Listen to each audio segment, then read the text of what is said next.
What's up, YouTubers? This is your boy Big Metro Fan 9 coming to you with another video game review.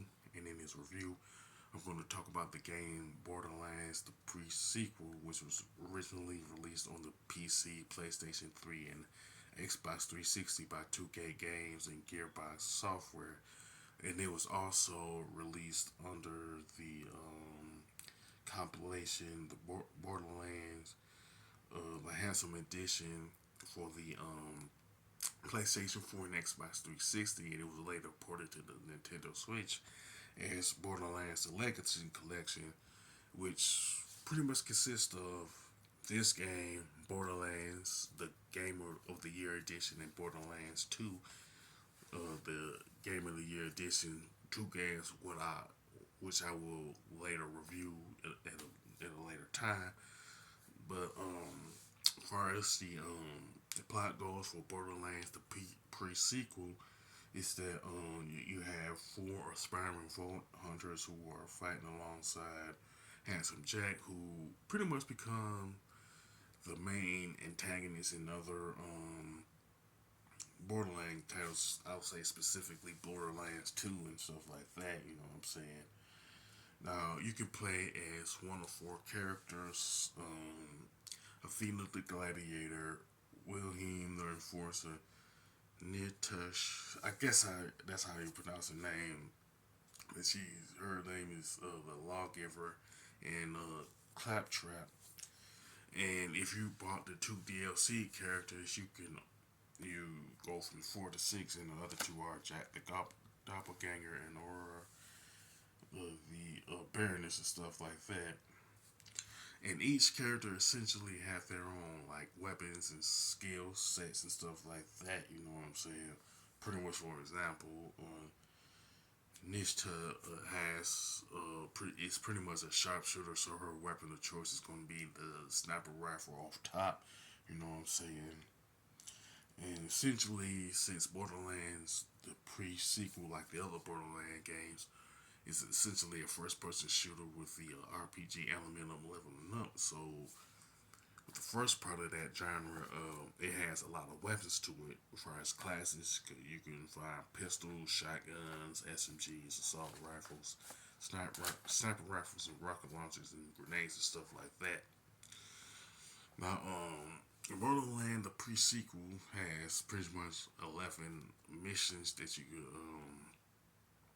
go through, and 73 optional side missions and everything. So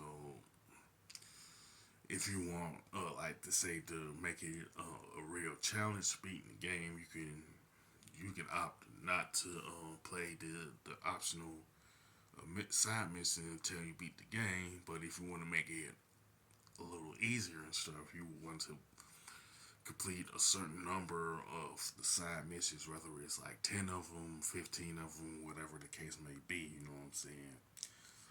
And the leveling up, it like applies to like different areas of the character, like say the weapons or anything else.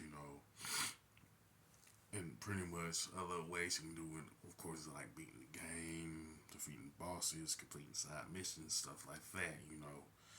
Now the graphics and design for Borderlands the pre-sequel are pretty good, with some excellent color palettes and stuff like that.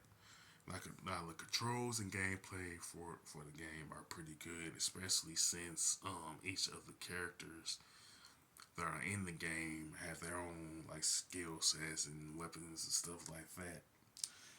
And the soundtrack, the sound effects, and the voice acting is pretty good. You know what I'm saying?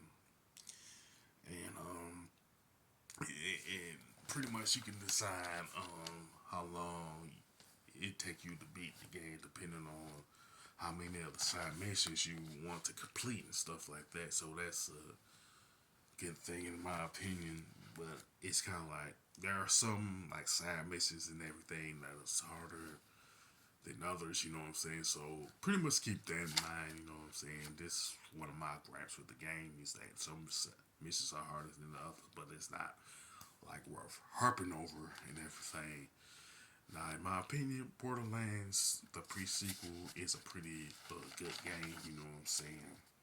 and I would pretty much recommend it to anybody who likes first-person shooters or pretty much a fan of Borderland series as a whole. You know what I'm saying? Whether it's the standalone game or the Borderlands compilation game that's on the Xbox One, PlayStation 4, or the Switch. You know what I'm saying? With that being said, as far as the score, I definitely give it a 9 out of 10. It is pretty good, you know what I'm saying? With that being said, you could sound off about Borderlands, the pre-sequel, whether you want to talk about the standalone version or the Ultimate Edition, which is a part of the Borderlands compilation collection and stuff like that. You know what I'm saying? With that being said, if you like this video, don't hesitate to click the thumbs up button. Don't forget to subscribe and hit that bell notification button. This is your boy Big Metro Fan 9 signing off.